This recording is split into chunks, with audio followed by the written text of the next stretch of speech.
J'ai commencé à me passionner très tôt pour le soccer et cette passion ne m'a jamais quitté. À 4, 5 ans, je tapais dans un ballon. Vers mes 7 ans, je regardais déjà des documentaires sur le soccer et j'ai lu plusieurs fois la biographie de Pelé.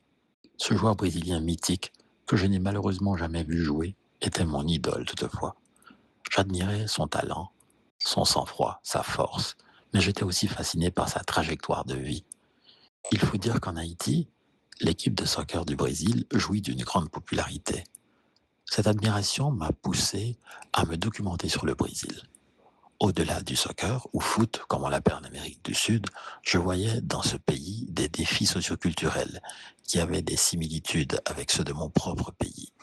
J'ai vu des documentaires sur le Brésil, lu des livres, écouté la musique, vu des films. Ma passion a vraiment attisé ma curiosité pour cette culture en général. Lorsque j'ai quitté Haïti pour aller m'installer au Québec avec ma famille, j'ai emporté avec moi ma passion pour le foot, le soccer et pour le Brésil. Le sport m'a permis de rencontrer des personnes avec qui j'ai tissé des liens très étroits. Un collègue péruvien de mon travail de l'époque a commencé à discuter de soccer. Je lui ai vite parlé de Teofilo Cubillas, un joueur péruvien incroyable des années 70. Et la conversation s'est emballée très rapidement. Par la suite, on a joué au foot ensemble dans un club montréalais. Et ce Péruvien est aujourd'hui encore un de mes meilleurs amis. Le soccer, c'est un sport qui m'a permis de vivre des expériences incroyables. Par exemple, lorsque nous sommes devenus champions du Québec avec le club FC Laval en 35 ans et plus, c'était en 2019.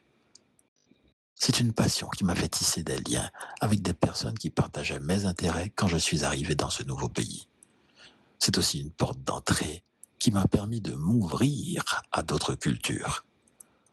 Lorsque j'ai voulu monter une équipe de 7 contre 7 à Montréal, j'ai recruté un gardien brésilien, Léo. Il était très bon et c'était à la fois un honneur et un bonheur de l'avoir dans mon équipe. En parlant avec lui de son pays, j'ai pris conscience de l'image un peu carte postale que j'avais gardée du Brésil.